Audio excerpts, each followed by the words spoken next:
Welcome to the new video of NeuroPhilos. Get ready to dive into a gripping tale that will leave you breathless, thinking, and inspired. Whether you're here for the mystery, the drama, or the unexpected twists, you're in the right place. Make sure to hit that like button, drop a comment, and subscribe so you never miss another powerful story. Let's begin the enigmatic inner compass. Carl Gustav Jung devoted much of his life to understanding the architecture of the human psyche. In his typology, he outlines several psychological orientations, each defined by how a person processes reality, relates to others, and interprets meaning. Among these types, there exists one so rare and so difficult to grasp that even Jung described it as elusive, both to outside observers and to the person who possesses it, the introverted, intuitive. This personality is not defined by an urge to act outwardly or to engage directly with the factual, measurable world.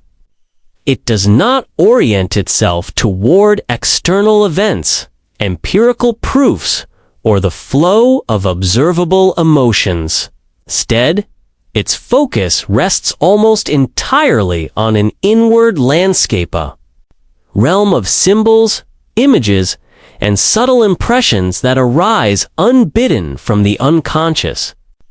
The introverted intuitive lives tethered to this inner current, guided less by what is than by what is becoming. To understand this type, one must accept a paradox. Its gaze is not fixed on the present reality most people agree upon, but on the potential reality that exists before it takes shape, or where others see facts. The introverted intuitive sees shadows of deeper patterns, gestating possibilities that may one day emerge into form. In Jung's terms, this is a mode of perception that operates outside of linear logic. It is not about gathering sensory evidence and drawing conclusions, but about knowing something in an unexplainable, pre-rational way. A compass turned inward. 4. The introverted intuitive. The guiding compass is entirely internal. Their attention is tuned to signals the ordinary mind overlooks: an atmospheric shift in a conversation, an almost imperceptible pause in someone's voice, a fleeting image in the mind that feels heavier than mere imagination. These impressions come not as deliberate thoughts, but as fully formed symbolic experiences, carrying a meaning that may only reveal itself much later. They are capable of perceiving psychic movements before they become conscious, not only in themselves, but often in others and in the culture at large. A new trend, an impending change, even a turning point in a relationship, these things often register internally long before the surrounding world has caught up. It is as if they live with one foot in the present and one foot in the threshold of the future. To someone with a more practical, sensory-based orientation, this way of operating can appear detached or even indifferent. After all, the introverted intuitive often seems unbothered by the urgent demands of daily life bills to be paid, tasks to be done, deadlines to be met. But this detachment is not arrogance. It is simply the inevitable result of living primarily in another dimension, where the mind is drawn to questions of meaning rather than matters of efficiency. A life lived in symbols. The inner world of the introverted intuitive is populated by images that feel more like discoveries than inventions. These are not daydreams conjured at will. They are autonomous phenomena, arriving without warning symbols that seem to have a life of their own. To such a person, a sudden dream, a recurring motif, or a chance encounter with a piece of art can carry immense weight, hinting at a thread that connects disparate moments into an unseen pattern. This symbolic orientation gives the type an uncanny ability to detect the archetypal undercurrents beneath the surface of everyday events. They might sense when a friendship is nearing its natural conclusion, or when a community is on the brink of a shift in values. These perceptions are rarely backed by concrete proof, yet they are often confirmed in time. However, the very nature of these insights makes them difficult to communicate. The introverted intuitive may know something is true, but find themselves unable to explain why in terms that satisfy others. Society, for the most part, demands evidence, measurable results, and tangible reasoning. Without these, an insight, no matter how accurate, can be dismissed as speculation, fantasy, or mere gut feeling. The tension between inner and outer worlds, this disconnect creates a persistent tension. On one side lies the inner certainty of their perceptions, felt with a conviction that is difficult to doubt. On the other side lies a world that speaks in the language of facts, proof, and utility. When the introverted intuitive attempts to share their insights, they are often met with skepticism, polite silence, or outright dismissal. Over time, this repeated experience teaches them to keep their most important visions to themselves. Silence becomes a protective measure, rather than risk ridicule or misunderstanding. They hold their inner world close, treating it as a private, impenetrable sanctuary. In this withdrawal, they may cultivate an intense independence of thought, but they also risk cutting themselves off from the grounding influence of dialogue and feedback. It is here that Jung's warning begins to take form when the introverted intuitive does not find a way to translate inner visions into the shared language of the external world, whether through speech, art, or action. Those visions can start to dominate the psyche. What was once a source of revelation can slowly transform into a psychic prison. Seeing what is not yet, Jung described this type as one who perceives what is about to be. It is not yet. It is a perception oriented toward the latent, the forming, the as yet visible.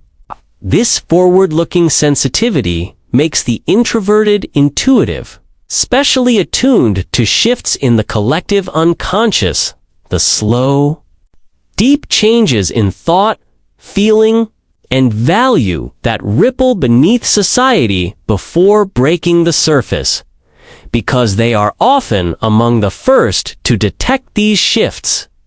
They may appear to others as if they are ahead of their time, but the flip side of this gift is isolation. The more in tune they are with what is not yet widely visible, the more disconnected they may feel from the common worldview. That this tension is not simply intellectual, it is existential. To carry an inner image that feels undeniably real, yet remain unable to ground it in shared reality, can generate a deep sense of alienation. Over time, this alienation can erode confidence in their perceptions, or else push them toward an uncompromising certainty that rejects all external input. Living between worlds. To live as an introverted intuitive is to inhabit a liminal space, a borderland between the world as it is and the world as it could be. This borderland is rich with insight, yet it is also lonely. It demands that one learn to move between these realms without losing balance. When integrated and expressed, the visions of the introverted intuitive can be transformative. They can bring clarity where there was confusion, foresight where there was only reaction, and meaning where there was only chaos. But when left unexpressed, these same visions can turn inward, breeding frustration, detachment, and even despair. This chapter, then, opens the journey of exploring the introverted intuitive not as a curiosity in Jung's system, but as a living, breathing experience, a way of being in the world that holds both rare gifts and profound challenges. It is a journey defined not by the mastery of the external environment, but by the integration of the inner compass with the demands of reality. The chapters to follow will explore the full spectrum of this journey, the perils of ungrounded vision, the dangers of psychic inflation, the transformative necessity of symbolic expression, and the ultimate challenge of living true to one's inner truth in a society that often rejects what cannot be measured. For now, it is enough to recognize that this type exists at the intersection of mystery and reality, walking a path that is at once a privilege and a burden, a gift and a trial.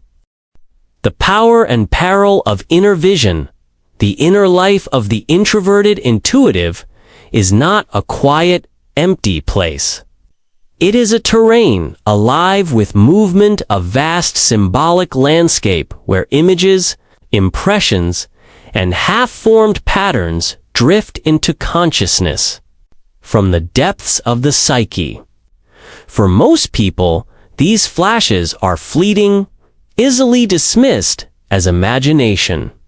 But for the introverted intuitive, they are the primary currency of perception.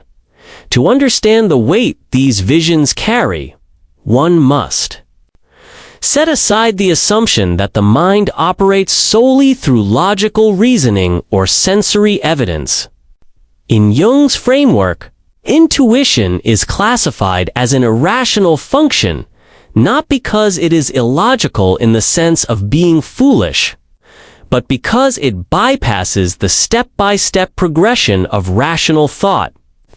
It does not move in a straight line from cause to effect. Instead, it arrives at an insight whole and intact, like a painting unveiled, without revealing the brushstrokes that made it. For the introverted form of intuition, the source of these images is not the external environment, but the unconscious itself. They are not scanning the horizon for possibilities in the outer world, as the extroverted intuitive might. They are turning their gaze inward, plumbing the depths of an inner ocean where archetypal patterns swim unseen. They bring back. From these depths is rarely an answer to a question anyone has asked, is more often a fragment of something larger. Something whose meaning will only become clear in time. Images, as the language of the psyche. Jung observed that the unconscious communicates in images, not concepts. These images are not decorative. They are the mind's way of condensing immense layers of meaning into a single form. A snake in a dream may not simply be a snake, may embody danger, transformation, healing, or even divine wisdom. Depending on the context. For the introverted intuitive, such images do not only appear in dreams, they rise unbidden during waking life. A sudden vision of a place never visited, a mental picture of a person's face filled with unspoken grief, an abstract shape that somehow conveys inevitability. These moments may come without warning and without explanation, yet they feel infused with significance. When the intuitive is attuned, these images act like whispers from the future, offering glimpses of what is taking shape in the collective unconscious. They may sense a cultural shift years before it becomes obvious, or perceive the inner turning point in someone's lifelong before any outward sign appears. The problem of translation, but here lies the central difficulty. The introverted intuitive often cannot explain how they know what they know. They can describe the image, perhaps, or the feeling that accompanies it. But in a world dominated by the empirical and the measurable, such descriptions often fail to persuade. Without tangible evidence, the insight may be dismissed as mere guesswork or fantasy. This creates a frustrating bind. If the intuitive chooses to share their perception, they risk being met with skepticism or ridicule. If they withhold it, the image remains locked inside, where it may grow heavier, more insistent, and more difficult to ignore. Over time, repeated experiences of dismissal can train the intuitive to remain silent entirely, guarding their visions as a private matter. Yet, Jung warned of the dangers of keeping such images unexpressed. Left in the dark, they do not simply disappear. They grow in potency, pressing against the walls of consciousness. What begins as a clear, revelatory insight can swell into an overwhelming force that shapes thoughts, emotions, and behavior from the shadows. When vision becomes prisoned, the strength of introverted intuition lies in its ability to see what is not yet. But this strength can also be its downfall. Without conscious integration, the images that arrive from the unconscious can take on a life of their own, dictating perception without the balance of critical thought or practical grounding. Imagine the psyche as a house with many rooms. For most people, the symbolic images that enter are like visitors. They arrive, make their presence known, and leave.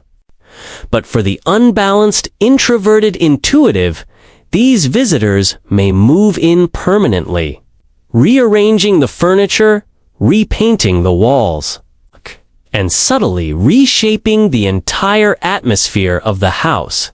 This can lead to a kind of psychic enclosure where the person begins to live more in the world of images than in the world of shared reality. Their perceptions may still be accurate in essence, but without external reference points.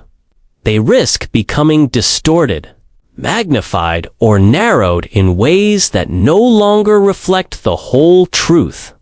The example of the black snake. Jung recounted the case of a patient who, during analysis, repeatedly described the image of a black snake coiled inside her abdomen.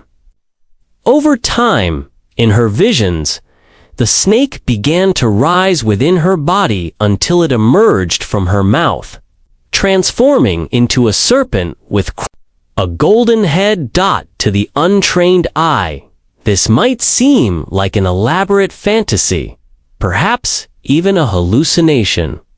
but Jung saw it as a potent symbol of psychological transformation. The black snake representing repressed content in the unconscious. The golden-headed serpent symbolizing that content's integration into consciousness. What might appear nonsensical to an outsider was, in fact, a vivid depiction of the process of individuation. This example illustrates the central truth about introverted intuition. It does not argue or justify, it reveals. Its images are not explanations, but destiny's symbols of what is becoming. Whether the conscious mind is ready to accept them or not.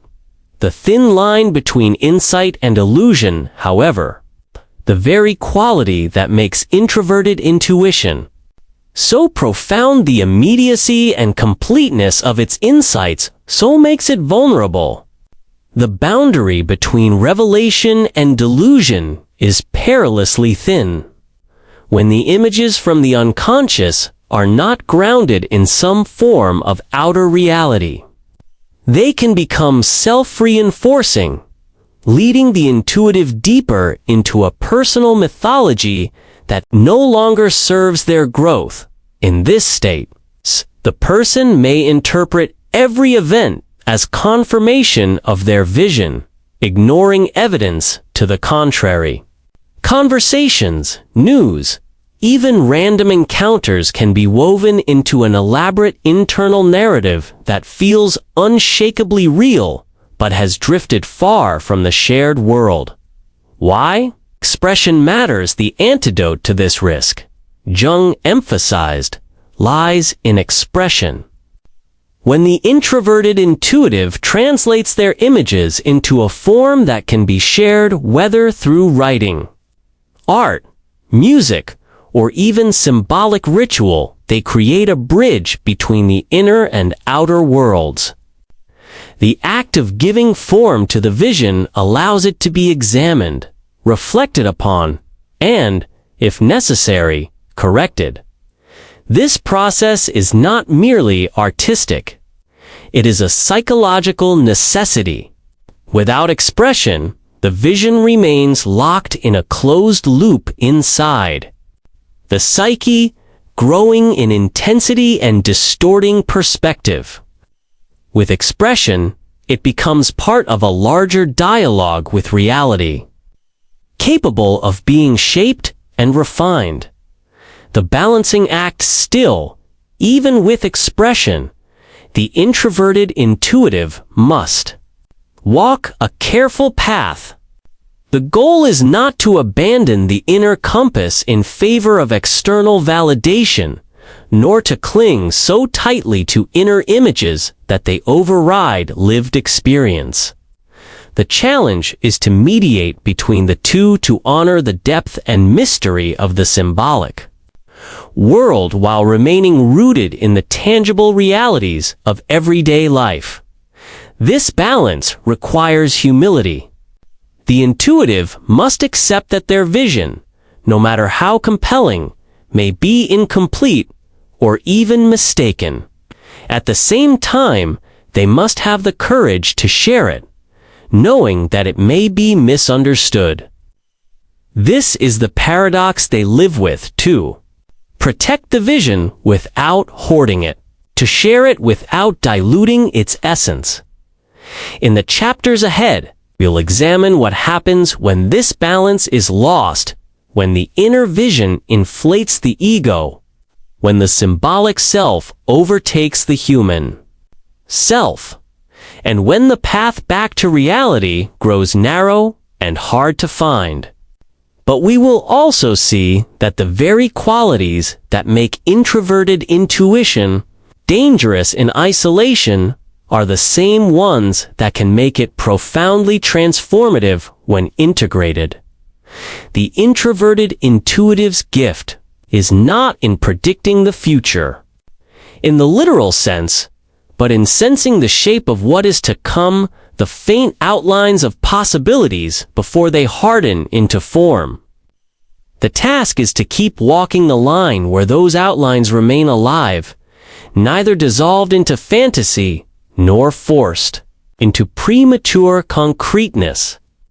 This is the tightrope of inner Vijuna path of both power and peril.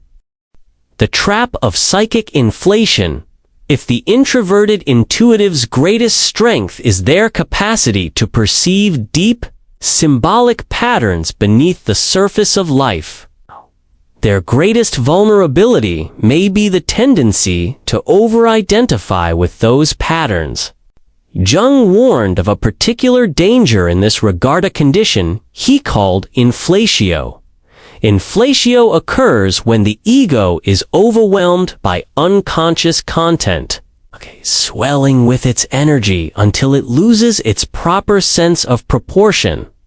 Instead of serving as a mediator between the unconscious and the outer world, the ego begins to merge with the archetypal forces it encounters. The individual stops relating to the image as an image and starts living as if they are the image itself. For the introverted intuitive, who spends much of their psychic life in contact with these potent symbolic forms, the risk is especially high. From vision to identification, the process usually begins subtly. An image arises in the mind perhaps of a prophet, a healer, a revolutionary, or a figure standing alone against a crowd. This image may genuinely reflect an inner truth. The intuitive does have insights that others cannot yet see. But instead of recognizing this as one fragment of their total identity, the person begins to see it as the whole. The unconscious whispers, "You are the one who sees." At first, this may simply feel like validation, a counterbalance to the years of dismissal and misunderstanding they have endured. But over time, it can solidify into an unshakable conviction. I am different because I am more evolved, more aware, more connected to the truth than others. Once this identification takes hold, every interaction becomes filtered through it. Disagreement is not seen as a difference of opinion, is interpreted as blindness on the part of the other. Criticism is not an invitation to reflection, it is evidence of persecution. The illusion of special destiny. Jung described how the introverted, intuitive, when inflated, may begin to believe they have been chosen for a special mission. This belief may not be consciously articulated. It often emerges as a subtle shift in attitude, a quiet sense of separation from the ordinary world, as though walking on a higher, more refined plane.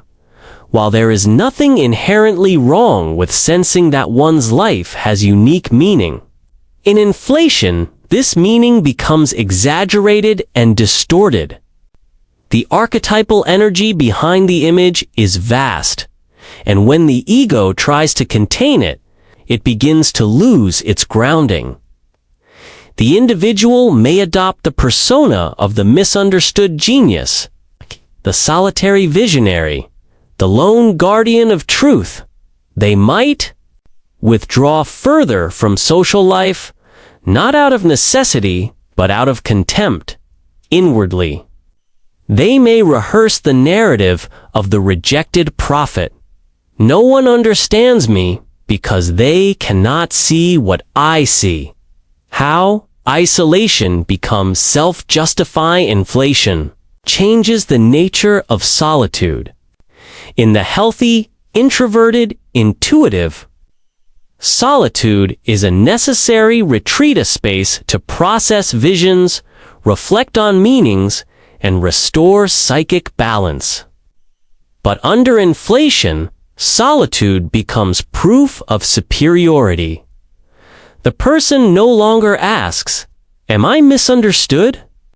because my insights are premature or poorly communicated. Instead, they conclude, I am misunderstood because others are less developed, less aware, less awake. This shift removes the possibility of dialogue. The intuitive ceases to test their perceptions against the friction of the external world. The symbolic world becomes a self-contained system, feeding only on itself. When the archetype consumes the ego at its extreme, psychic inflation results in what Jung called archetypal possession. Here, the person no longer stands apart from the symbolic images that arise within. They are the wise old sage, the martyr, the seer. Every event is interpreted as part of a grand, preordained narrative in which they are the central figure. This state can feel intoxicating. The person may experience surges of meaning and purpose, a sense of being carried by something larger than themselves. But because this meaning is not grounded in concrete reality, it can also be brittle. When challenged or contradicted, the inflated ego responds defensively, sometimes even with hostility, because the threat is not just to an idea, is to their entire sense of self. Neglect of practical life.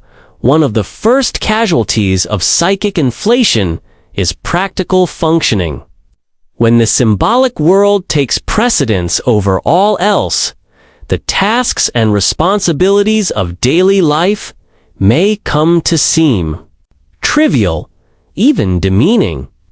Paying bills, maintaining relationships, or following through on commitments can feel like interruptions to the real work of sustaining the vision.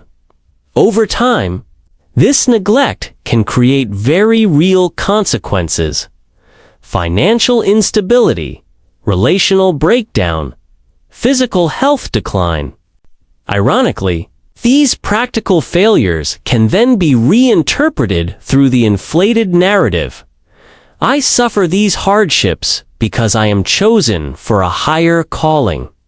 This creates a self-reinforcing loop where dysfunction is mistaken for evidence of special destiny. Loss of self-criticism. Perhaps the most dangerous effect of psychic inflation is the erosion of self-critical capacity. In a balanced state, the introverted intuitive is capable of questioning their perceptions, recognizing when an image may be more personal fantasy than collective truth. But in inflation, doubt is recast as weakness, and the ability to self-correct diminishes. The person may actively avoid feedback or surround themselves only with those who affirm their vision. This selective environment further isolates them from reality, allowing the inflated state to grow unchecked. Why the introverted intuitive is vulnerable. The introverted intuitive susceptibility to inflation lies in the very nature of their gift.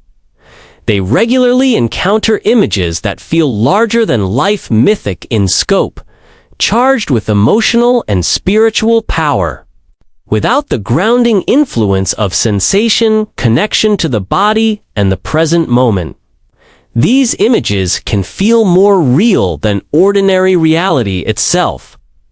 Furthermore, because their visions often are accurate in some essential way, it is easy to conflate accuracy with infallibility. Few correct intuitions, especially if they are dramatic or validated over time, can fuel the belief that all intuitions must be correct.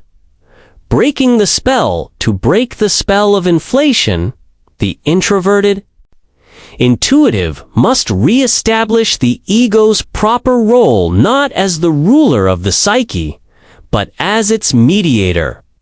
This means consciously separating themselves from the archetypal images they experience.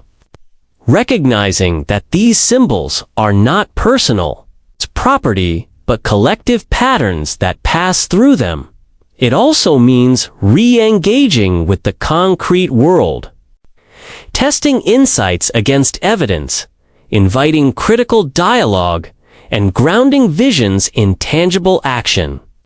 Even simple physical routines, gardening, cooking, walking, can act as counterweights to the expansive, consuming energy of archetypal identification. The creative alternative Jung believed that the antidote to destructive inflation lies in creative expression.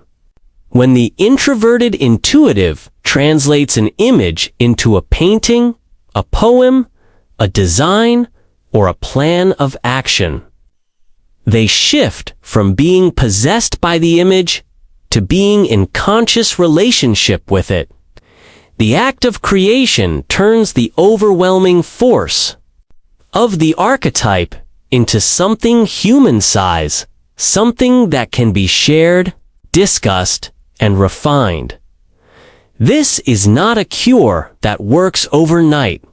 Inflation can be seductive, and the feeling of being chosen is difficult to release.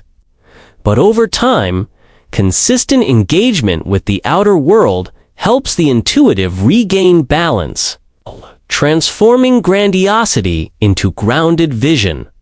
From inflated prophet to integrated seer, when the trap of psychic inflation is avoided or escaped, the introverted intuitive can move from the role of inflated prophet to that of integrated seer. Instead of isolating themselves in the certainty of their vision, they learn to walk between worlds, carrying images from the depths of the unconscious into forms that can actually serve others. The difference is subtle but profound. The inflated prophet seeks to be believed. The integrated seer seeks to be understood. The former demands recognition. The latter offers insight. One tries to own the vision, ka. The other becomes its steward. In the chapters ahead, we will explore the practical bridge that allows this transformation. Symbolic expression. It is through this bridge that the introverted intuitive can release the image from its psychic cage, offering it to the world in a form that enriches both themselves and the collective. Expression as a lifeline. For the introverted intuitive, inner life is not an empty chamber, but a living, breathing landscape, one filled with symbols, images, and impressions that rise from the unconscious like messages in a bottle. These messages often arrive with a sense of weight, as though they matter profoundly, even before their meaning is clear. But Jung warned that without a path into the outer world, these same symbols can turn from guides into captors.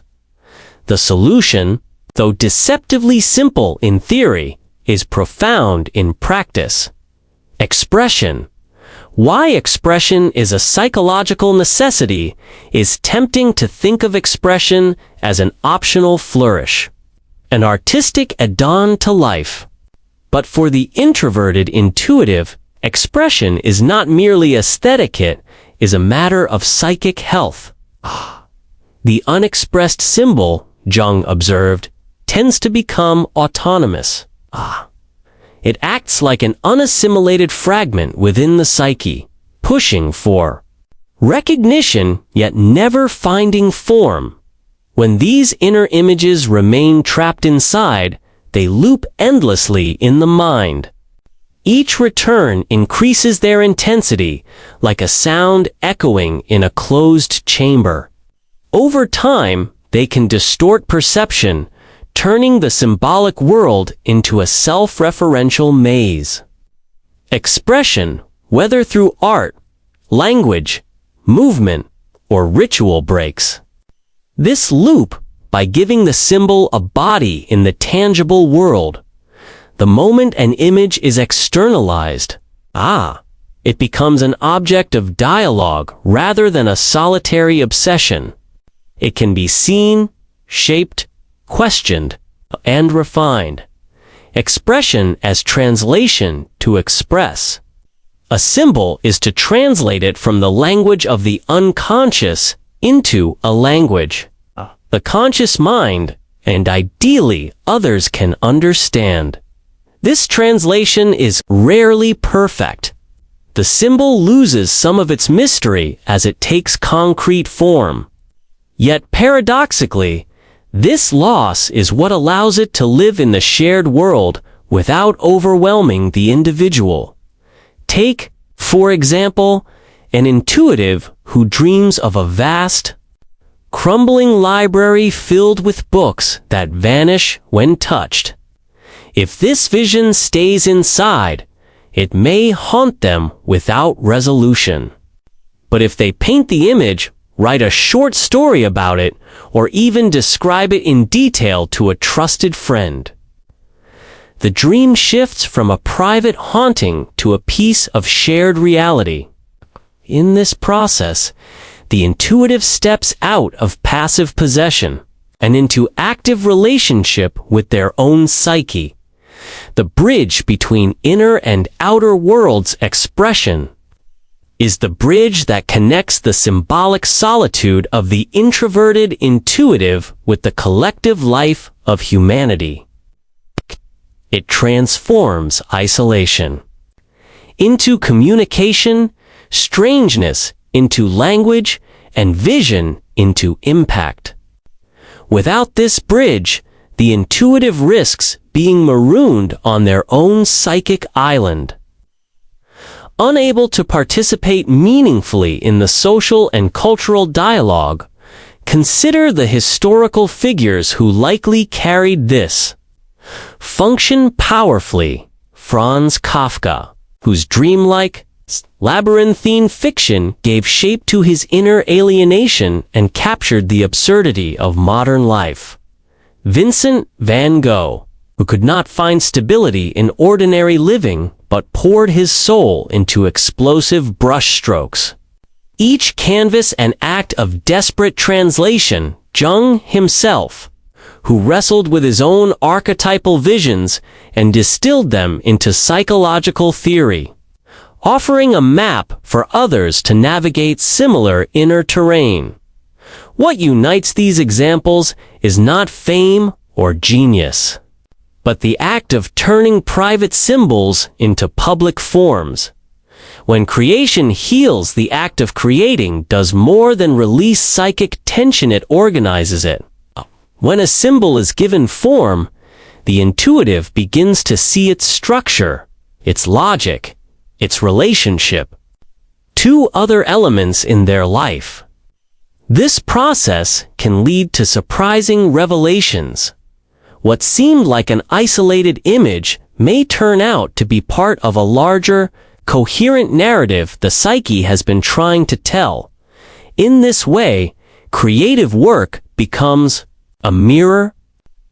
The more faithfully the intuitive engages with it, the more clearly they see themselves not as a grand archetype or isolated prophet, but as a human being in dialogue with something greater than themselves. The danger of unbalanced creativity, yet even creativity can become a double-edged sword. Without grounding in the concrete world, the act of expression can turn into a compulsive escape. The intuitive might produce endless works, paintings, poems, notebooks filled with visions without ever engaging with reality in a practical way. This is why expression must be paired with sensation, the grounding function that keeps the intuitive connected to the body, the present, and the material environment. A vision may be turned into a beautiful poem, but the act of cooking a meal, walking barefoot on the earth, or tending to a garden ensures that the creator remains tethered to the lived world. Expression in everyday life. Expression does not have to mean producing art for public consumption. The key is not the scale of the work, but the sincerity of the translation. A vision can be expressed in a private journal, a sketch no one else sees, a melody hummed while cooking dinner. Even the act of telling a trusted friend about an insight can transform it from an isolating burden into a shared reality. Some introverted intuitives find ritual to be a powerful form of expression. Lighting a candle to mark the end of a difficult day, arranging objects on a desk in symbolic patterns, or engaging in meditative movement can all serve as ways of externalizing inner states. What matters is that the inner image is brought into form, that it leaves the private sphere and becomes something the conscious mind can interact with. The mutual enrichment of self and society when introverted intuitives express their inner world. Okay? They do more than heal themselves. They enrich the collective. Much of human culture has been shaped by those who could perceive unseen patterns and give them tangible form. Myths, religions, philosophies. Works of art. In this sense, expression is not only personal therapy, but a contribution to the ongoing human conversation. The inner vision, once made visible, becomes available for others to interpret, challenge, or be inspired by. It moves from the realm of the purely subjective into the shared, symbolic heritage of humanity. Expression as protection against inflation, as explored in Chapter 3. One of the greatest dangers for the introverted intuitive is psychic inflation. The temptation to identify wholly with the archetypal images they perceive. Expression acts as a natural safeguard against this. When an image is externalized, it becomes separate from the self. The intuitive can look at it, listen to feedback about it, and even change it without feeling that their identity is being attacked. This separation restores the ego's role as mediator, allowing the individual to relate to archetypal content without being consumed by it. Expression and the Adyang emphasized that the introverted intuitive's most underdeveloped function is often sensation, the awareness of the physical world. Expression, especially in physical mediums, can serve as a bridge to develop this neglected area. Working with clay, playing an instrument, dancing, or gardening all require the body's participation. These activities ground the vision in texture, weight, and resistance. Through such embodied expression, the intuitive learns that the inner image and the outer act are not separate worlds, but complementary ones. The vision gains durability when it is rooted in the tangible. From private labyrinth to public map, perhaps the most beautiful effect of expression is its ability to transform an internal labyrinth into a shareable map. What once felt like an isolating maze of symbols becomes a structured creation others can navigate. The intuitive ceases to be a lone traveler lost in the corridors of their mind and becomes a guide, someone who can lead others through similar territory. In this way, expression does not diminish the mystery of the inner world, it clarifies it, strengthens it, and makes it usable.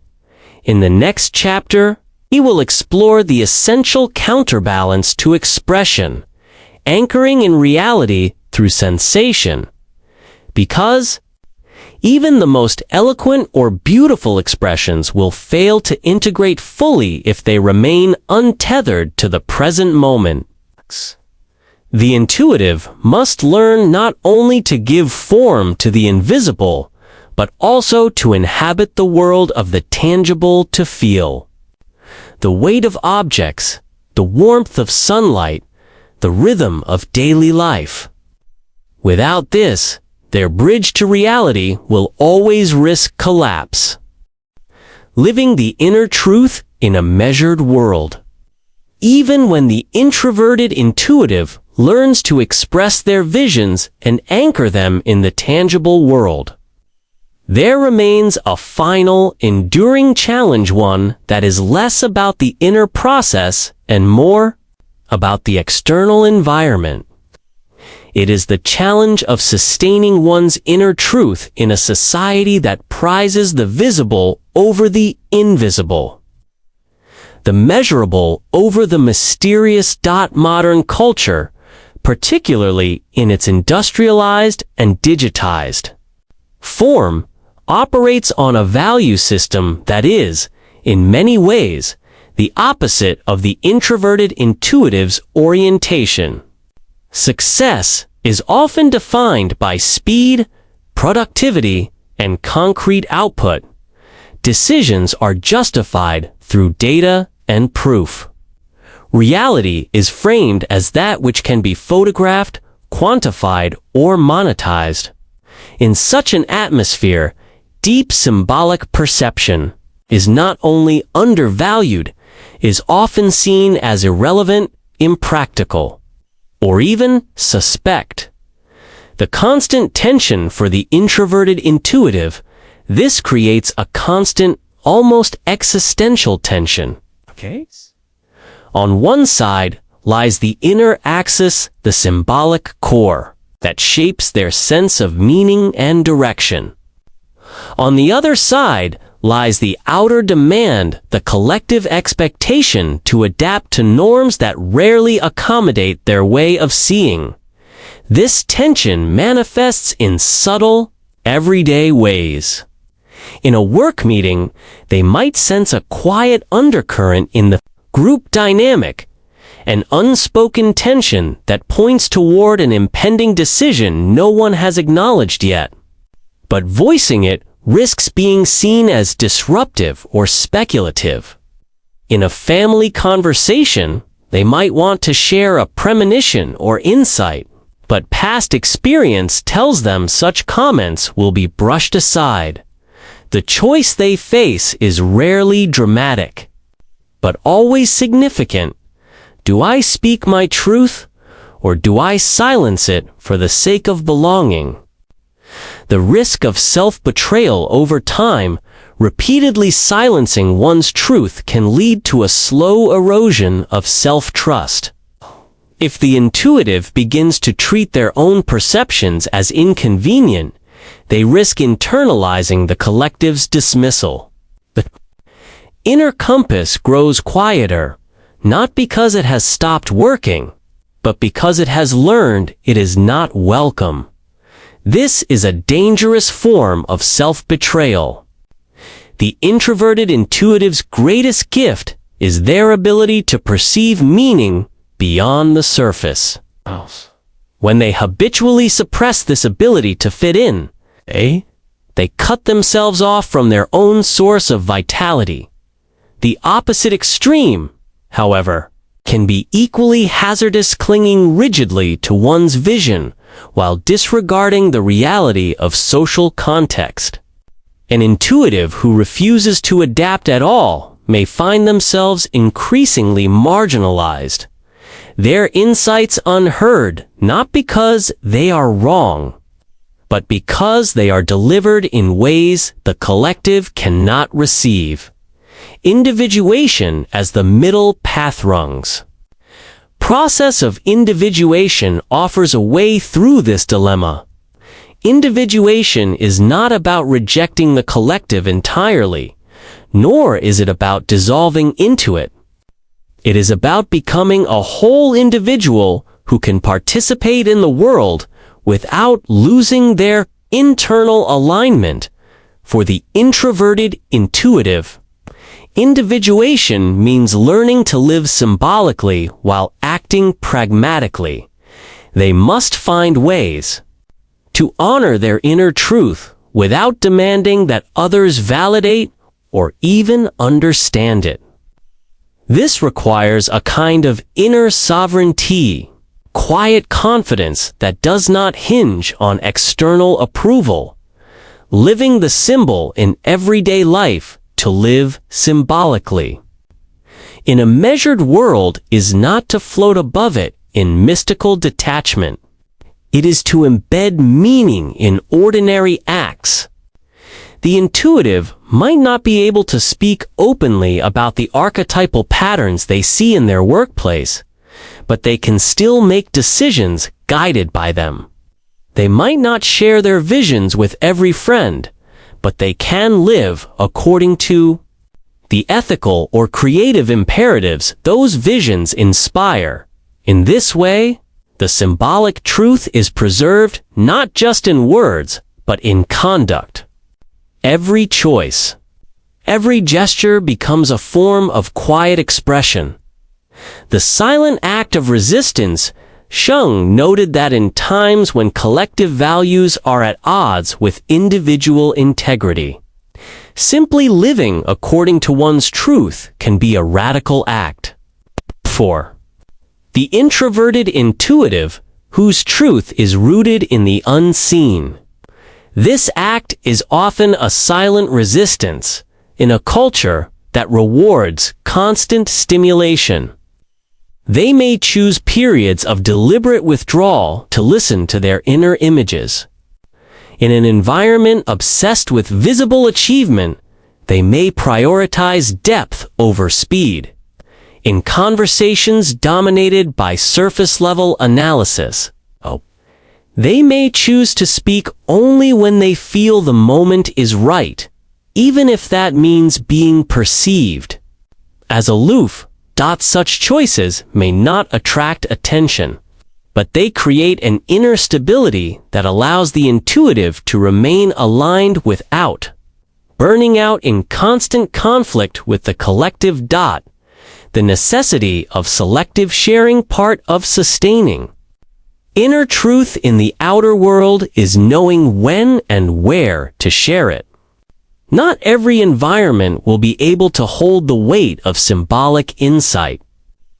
Learning to discern receptive spaces, trusted relationships, creative communities, or private journals can protect the vision from premature dismissal. This selectivity is not about secrecy for its own sake. It is about conserving energy and ensuring that what is shared has the best chance of being received in the spirit it is intended. The role of community, even the most solitary, introverted, intuitive, benefits from a circle, however small, however kindred spirits. In such company, symbolic language can be spoken without translation. The intuitive can exchange images, insights, and dreams without fear of ridicule. These communities may be rare, but they are worth seeking out. They provide a mirror that affirms the validity of the inner world, helping the intuitive maintain confidence in the face of broader societal indifference, balancing depth with function sustaining. Inner truth does not mean abandoning outer function. In fact, the more grounded the intuitive is in practical life, the more sustainable their symbolic work becomes. Paying bills on time, maintaining physical health, and fulfilling professional responsibilities are not betrayals of the inner life. They are its scaffolding. When the outer structure is stable, the intuitive is freer to engage deeply with their visions without being destabilized by external crises. This balance also helps bridge the gap between inner and outer worlds, showing others that a symbolic orientation is not synonymous with impracticality. Impact without imposition. One of the quiet powers of the integrated, introverted intuitive is their ability to influence without forcing. By living in alignment with their inner truth, they become a subtle but persistent presence that invites others to look deeper. This influence is often indirect, a remark that lingers in someone's mind, a work of art that shifts perspective, a decision made with unusual foresight that later proves wise. In this way, the intuitive's impact does not depend on convincing anyone in the moment. It relies on the slow, organic unfolding of meaning in those ready to receive it. The long game for the introverted intuitive. Sustaining inner truth in a measured world is a long game. Recognition may never come, and if it does, it might be years or decades after the initial vision. The measure of success cannot be tied to applause or validation. Instead, the true measure lies in integrity over time, the ability to look back and know that one's actions were guided by the same inner compass, even when it led into unfamiliar or solitary terrain. The gift that remains in the end. The introverted intuitive's contribution to the collective is not necessarily a specific insight, prediction, or piece of art. It is the embodiment of another way of seeing, a reminder that there is more to life than what is currently visible, measurable, or profitable, even if their visions are not fully understood. Their presence alone can serve as a living symbol, quietly affirming that the invisible matters, that depth has value. And that meaning is not always found in the obvious, living. This way requires courage, patience, and an unshakable commitment to the inner axis. It is not the easy path, but for the introverted intuitive, it is the only one that leads to wholeness.